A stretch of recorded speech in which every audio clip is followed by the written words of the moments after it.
My name is Valerie, and I am the Outreach Coordinator for Future Energy Systems. Welcome back to Part 2 of Ivy and Bean, What's the Big Idea? Written by Annie Barrows and illustrated by Sophie Blackall. No mold, no body parts. Bean and Ivy hadn't found a way to stop global warming, but Bean was willing to bet big money that no one else had either.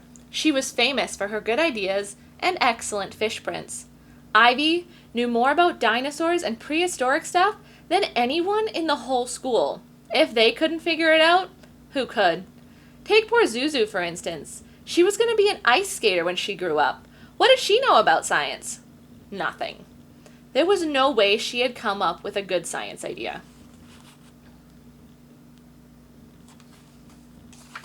But she had.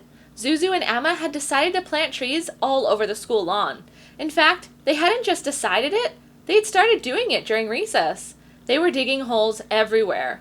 Trees clean the air because they eat car exhaust and make oxygen, said Emma proudly. Bean had to admit, that was pretty good.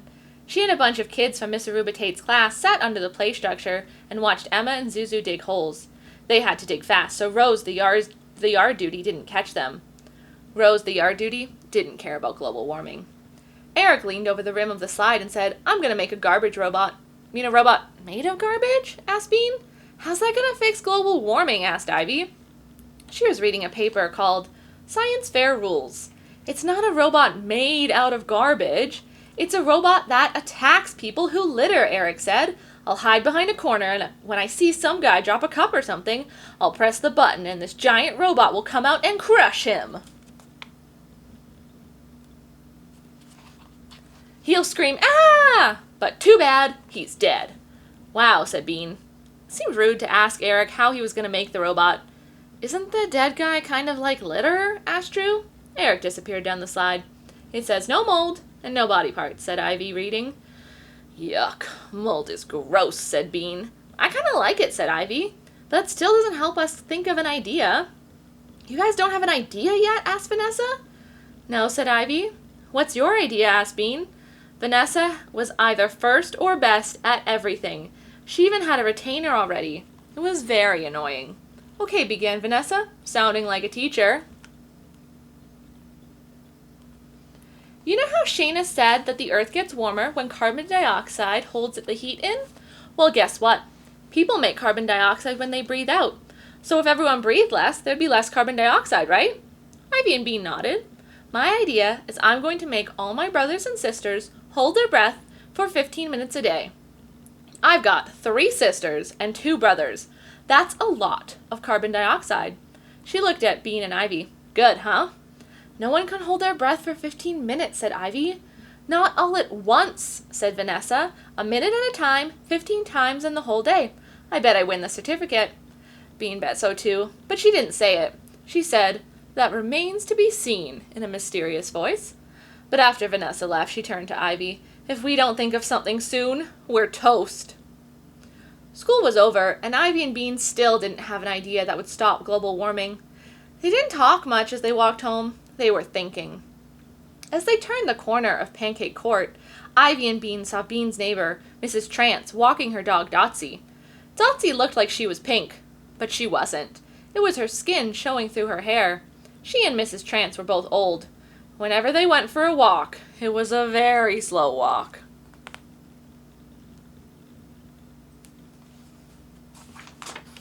Slow down, whispered Bean. If we catch up to her, she'll get mad at me. But you're not doing anything wrong, whispered Ivy. I know, but she'll get mad anyhow. Mrs. Trance was strange that way. You would think she would get tired of getting mad at Bean, but she never did. Slowly, slowly, Mrs. Trance and Dotsie trudged along Pancake Court. Even though she was slower than a slug, Mrs. Trance acted like she was in a big hurry. Every time Dotsie stopped to sniff a lump of grass, Mrs. Trance yanked on her leash and said, Come, in a high voice. Dotsie looked sadly back at each lump as she was dragged away. Go slower, whispered Bean. I can't go any slower, whispered Ivy. If I go any slower, I'll be going backwards. Let's crawl on our hands and knees, said Bean. We can pretend we're ants. They dropped to their hands and knees and crept after Mrs. Trance. being very slow ants. Little pebbles and sticks dug into Bean's knees, but it was still better than being yelled at by Mrs. Trance. Poor Dotsy, murmured Ivy. This is all she sees. Rocks and dirt and Mrs. Trance's behind. I'd rather look at rocks than Mrs. Trance's behind, Bean whispered. Up ahead, Dotsy turned around and saw them.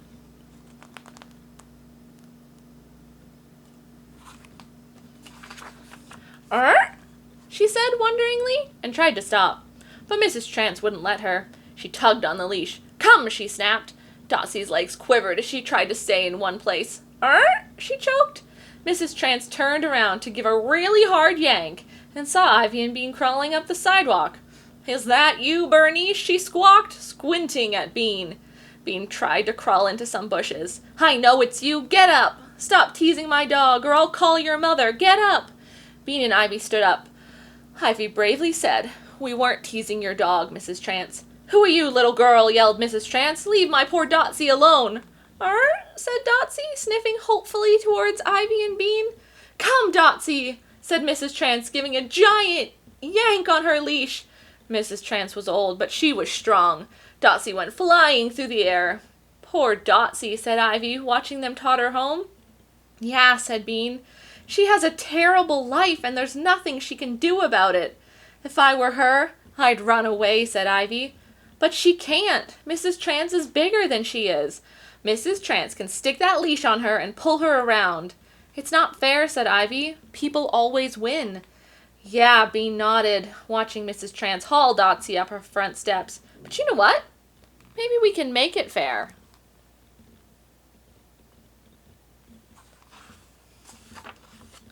Survival of the fittest. Mom, said Ivy, can you tie this knot? Ivy's mom was working in her office. Click, click, click. Her fingers jumped along the keyboard. She said. Mom, Ivy said. What? Can you tie this knot? Oh, yes, said Ivy's mom. Quickly, she leaned over and pulled the strings wrapped around Ivy's wrists. She tied the ends in a knot.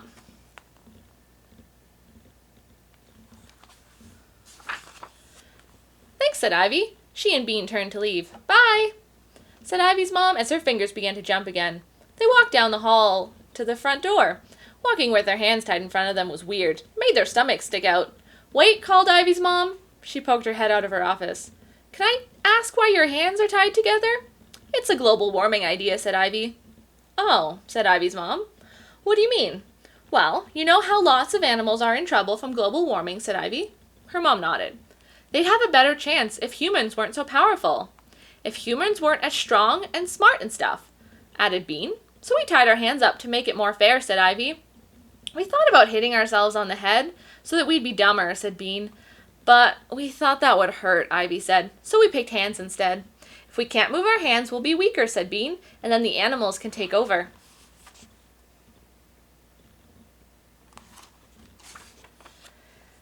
They could take over the world from people, said Ivy. It's a very interesting idea, said Ivy's mom.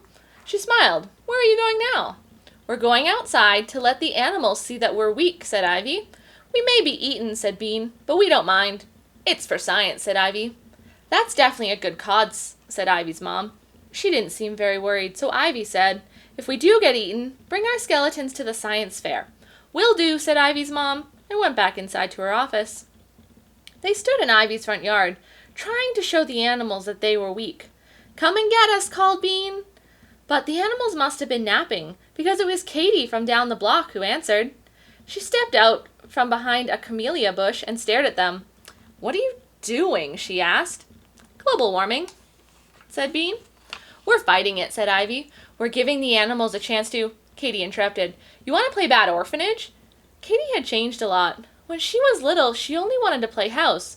No thanks, said Ivy. We're working on a science Oh, wait here, said Katie. She crawled back into the bush and backed out with a jump rope. I'm the mean orphanage matron and you're the orphan, she said. No, said Ivy again. We're doing a science project. Bean didn't say anything. She loved Bad Orphanage. She loved being the cruel matron who fed crust to the orphans. But Katie had her own plan. Katie was stringing her jump rope through their tied hands. You're my orphan prisoner, she said, and cackled. The cruel orphanage matron cackle. Cackle and scream, she ordered them in her normal voice. Now, wait just a ding-dang minute here, began Bean. If she didn't get to play the cruel matron, she didn't want to play.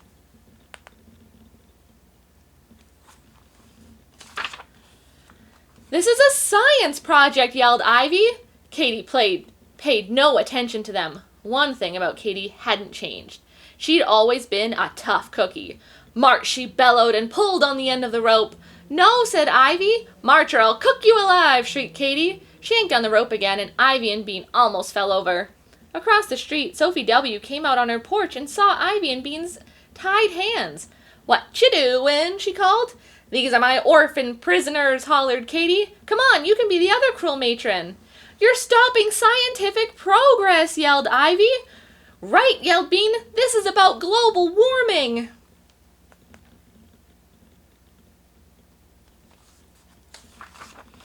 "Wrong," yelled Katie. "This is about orphans."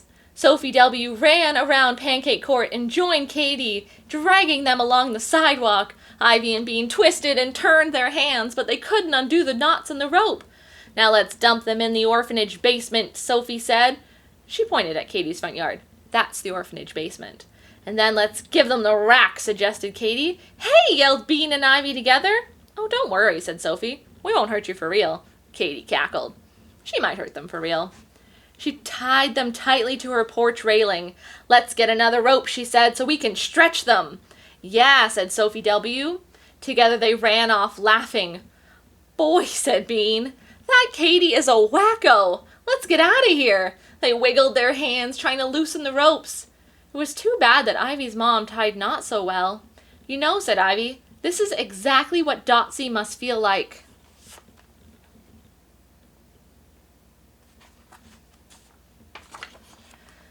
Bean looked at the rope that connected them to the railing.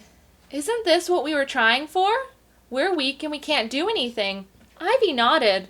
"I don't think this is making the animals stronger," Bean said.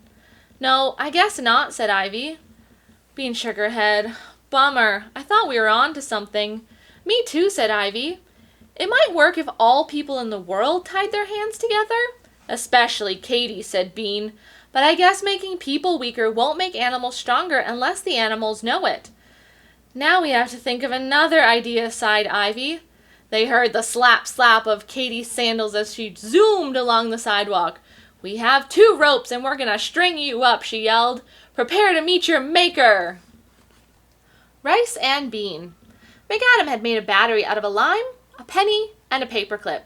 He showed it to the class, and then he showed a picture of a car with a zillion limes attached to it. The limes made the car go. "So, McAdam's idea is to use limes instead of gasoline to fuel cars. Is that it, McAdam?" said Miss Arubitate. McAdam nodded.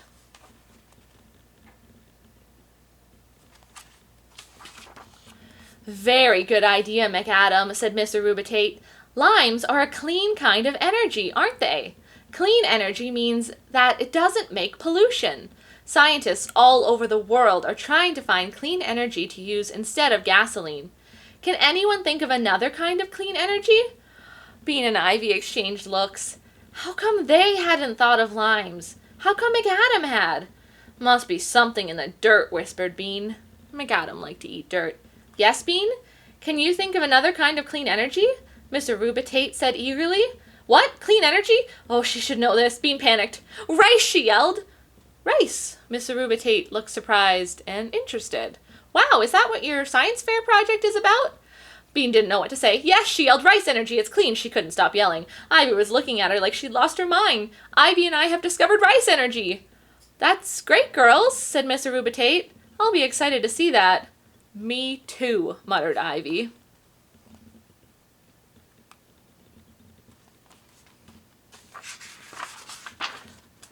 That afternoon at Bean's house, Ivy was the lookout. That meant she stood outside the kitchen door watching for Bean's mom.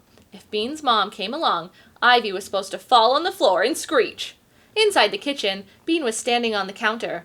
She was looking through the cupboards, trying to find rice. No luck. She wished she'd said she was going to make chocolate chip energy. She knew where the chocolate chips were. Crackers, more crackers, walnuts, ugly dried lumps she'd never seen before, oatmeal, oh, rice. Bean grabbed a handful of rice and stuffed the package back on the shelf. "Got it!" she whisper-shouted to Ivy. Ivy zipped into the kitchen. Bean jumped to the floor and held out her hand. There it was.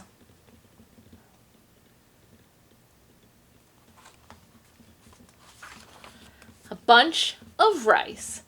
There was no way they were going to get a certificate of scientific achievement for rice. If only she'd kept her mouth shut. What the heck are we going to do with this, she said. Ivy looked at the grains and her eyes got narrow.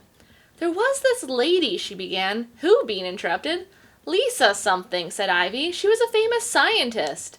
I read about her in my famous Women of Science book. She said you could get energy by breaking stuff into bits. Cool, said Bean. Why don't we just break some glasses then? Ivy frowned. Not those kind of bits. Tiny bits. In the book, she said atoms, which are really tiny bits. But I bet it would work with rice, too. She said there was lots of energy inside tiny things once you broke them. That was a weird idea. When Bean broke stuff, it just lay there, broken. It didn't start jumping around energetically. Bean looked at the rice in her hand. It didn't seem like there could be anything inside the rice except more rice, but it was worth a try. I'll get the hammers.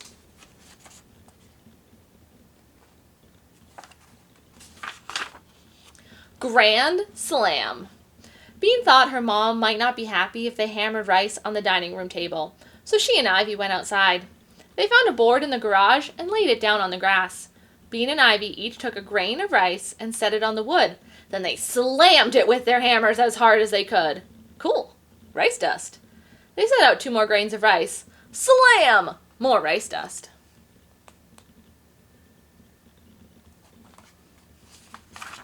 Slam, slam, slam! The board leapt up and flipped over, spilling rice dust onto the lawn. Hey, did you see the board jump? Said Bean. That was energy for sure. And no pollution, said Ivy. Let's do it again.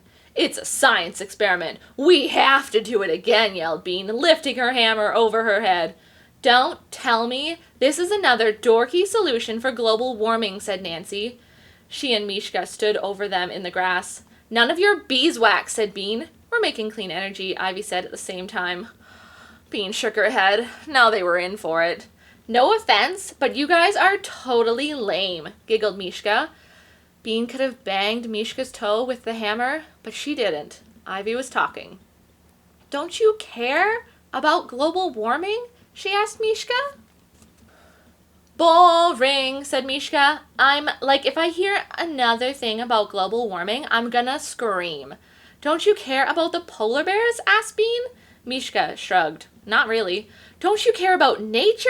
Asked Ivy. Mishka rolled her eyes. Boring, she said. What? Asked Ivy. Camping and all that, said Mishka, shaking her head. Totally boring. What do you like? Asked Ivy. Shopping, said Mishka. And Harky, added Nancy, giggling. Mishka screamed and hit Nancy with her backpack, and they went inside. Ivy stared after them. What a couple of weirdos. Bean dropped her hammer into the grass and went to look at her ant friends in the dirt patch.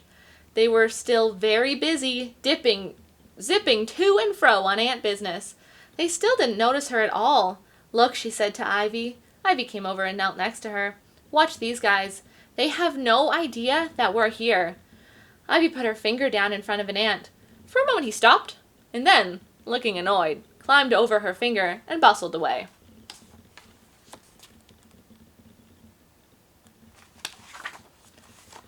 Ivy and Bean lay on their stomachs, watching the ants. After a while, Ivy said, I think they know we're here, but they don't like to think about it. We make them nervous. Yeah, we're so big. Ivy was quiet for a moment. Do you think that mushy girl is just pretending to hate nature? I mean, how can anyone hate nature? Well, Bean thought, maybe she's scared of it. Have you ever been camping and you wake up in the middle of the night and it's more dark than anything in the world and you hear sticks cracking? No, said Ivy. I've never been camping, but sometimes the same thing happens to me in my own room. Bean nodded. She knew what that was like. One time, when we were camping, we thought we saw a bear, and my mom freaked out. She ran to the car and made my dad drive us home, even though we were supposed to stay another night. She couldn't take it. Nature freaks her out. My mom is always thinking I'm gonna get poison oak and ticks when I go outside, said Ivy. Bean sighed. Grown-ups are scaredy cats. They can't help it, said Ivy. They hate surprises. A long line of ants made its way past Ivy and Bean. They looked so sure of themselves, but Bean knew if she dripped water on them, they'd go nuts.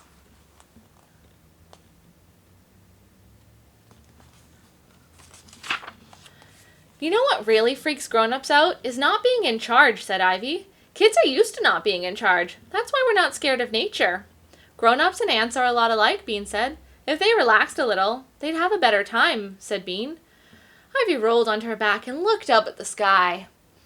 If grown-ups weren't so scared of nature, they'd probably try harder to save it from global warming. You're probably right, said Bean. She sat up. What if we did our science project on teaching grown-ups to be happy in nature? Is that a global warming solution? Ivy sat up too. Sure it is, she said. It's definitely fighting global warming, because if they love nature, they wouldn't drive stinky cars. Bean pictured grown-ups dancing around in a forest, looking happy. They'd be inspired to save the trees and stuff. None of the other kids thought of changing the grown-ups. I bet we'd get that certificate thing, said Ivy.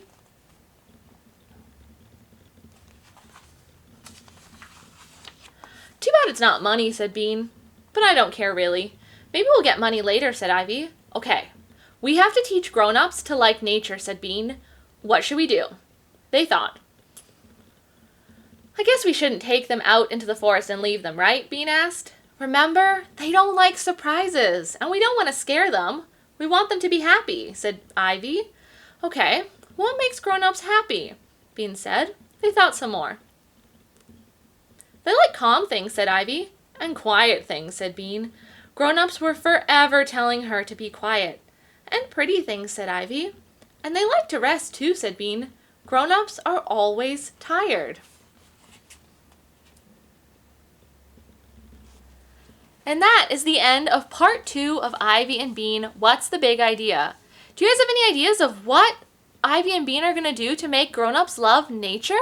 Well, join us for part 3 to find out. Thank you. Bye.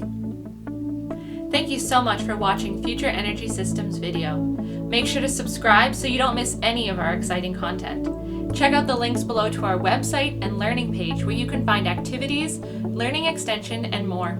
You can also sign up on the website for notifications for future videos and interactive opportunities.